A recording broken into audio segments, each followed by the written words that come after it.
Hey there, this is your pal Pally, and welcome back to Git Er Raid. Warlords of Draenor beta testing continues on with some more heroic mode bosses. It's time to tame some beasts as we tackle Beastlord Darmac. You'll go up against this guy and his beasts in Blackrock Foundry. As always, encounters can change from the time beta is conducted until it is live. So as you can see in this room, there is the boss padding around and a few beasts that you can target. Their names are Cruelfang, Dreadwing, and Ironcrusher. If you want to refer to them as Wolf, Drake, and Elec, that'll probably be handy. The way the fight works, when the boss hits 85%, he'll hop on one of these three beasts. After dispatching the beast, he gains an ability from that beast. Then every 20% that you take off the boss after he's done with the beast, he'll hop on another.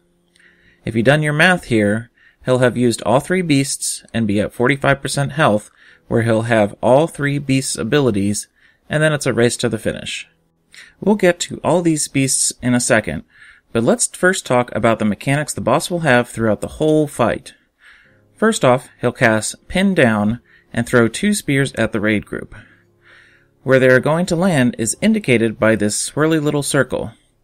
It is possible to move out of them and not get hit by the spears, and you should definitely do that. If you get hit, you are stuck until your raid group kills the spear. It's kind of like the archer guy from Spirit King's encounters in Mogashan Vaults.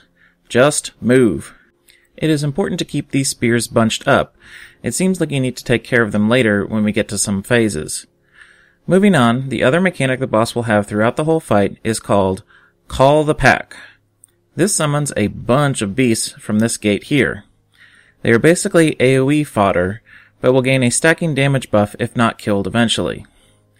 As long as one pack is dying before the next one comes out, you are generally doing enough cleaving. It should be noted the adds are fully CCable, so if you get in trouble kiting and stunning them can help save a tank. So constant spear dodging and constant add packs. Check. Now it's time to look at the beasts. So you can control which one Darmac brings out by putting him near it when he hits those health breakpoints. Remember, the boss will absorb an ability from the beasts once you kill them off, so choose wisely. We'll go into that a little bit later in our brief strategy. First up, we have Cruelfang the Wolf. This guy has two abilities to note. First up is Rend and Tear. The beast will leap towards someone in the raid and swipe them, applying a 30-second stacking dot. This can start to hurt if you get hit by it more than once. There isn't much you can do if he targets you over and over again, but you can be spread out to avoid getting swiped by him jumping on someone else. His other ability is to do a Savage Howl. This does some very light AoE damage, but it also gives him a dispellable Enrage effect. But even worse, that Enrage can go onto nearby adds from that whole Call the Pack mechanic. So for the most part, your tanks will need to be aware of the cooldown of Savage Howl and drag the adds away from the boss before it happens. A combination of the Howl and the adds can be deadly for a tank. Once Cruelfang is dead, the boss will gain the Rend and Tear ability and leap around the room slashing at people the rest of the fight. Next, we move on to Dreadwing the Drake.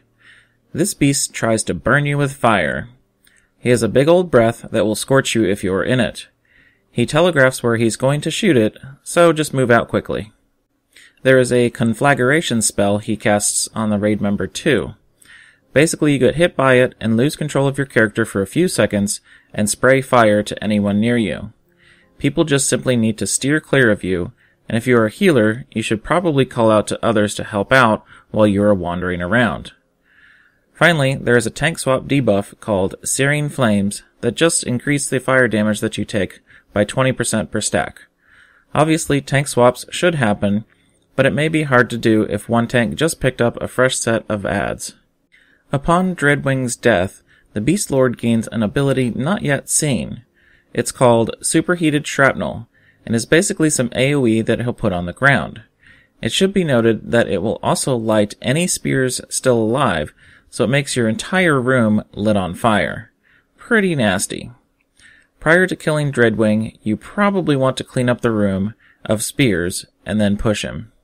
Lastly, we have Ironcrusher the Elephant or Elec. As befits a large beast, this one has some heavy-handed attacks. Starting with the tank mechanic. It's called Crush Armor, and is basically an armor debuff that stacks. This can get dicey with the swap off for adds, but try to swap as much as is possible to not let this stack high. As befits a large animal with big tusks, Ironcrusher will also do a stampede charge, knocking people up and away. And finally, Tantrum is a big AoE the beast will do. It is unavoidable, and healers just have to be aware of it, and also get used to it. Tantrum is the ability the boss gains after you defeat Ironcrusher. So there isn't too much to the strategy of this fight. Mainly your big decision is what order you want to pull the beasts in. The wolf certainly has the easiest mechanic to deal with for the longest period of time. As long as your raid group is loosely spread, you won't have the rend and tear stacking too high. The Drake and the Elec have AoE moves that could be rough on your healers long term. Regardless, you'll have to deal with all three at the end.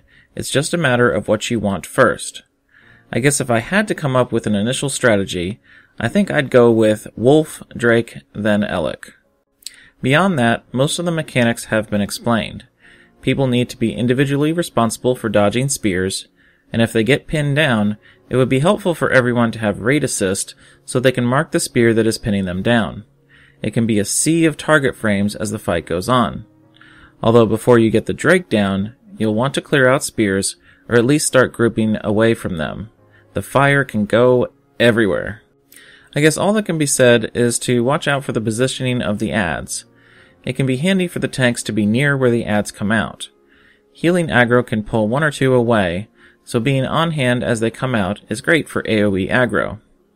Of course, be sure the boss is in range of whatever beast you want him on next. And as mentioned earlier, when Cruel Fang is out, be sure to move the adds away from the boss for Savage Howl. That's about all for this guide on Beastlord Darmac. Tanks pick up the millions of adds in this encounter, as well as swap for the relevant debuffs depending on the beast you have out. Healers, watch the tanks if debuffs go badly, or a lot of adds are out, and then heal through the fire and tantrum AoEs. DPS, get your cleaving boots on and enjoy the redonkulous numbers, while avoiding spears and staying mostly spread out. As always, please comment, like, and or subscribe to the video if you found it helpful, and have a good one!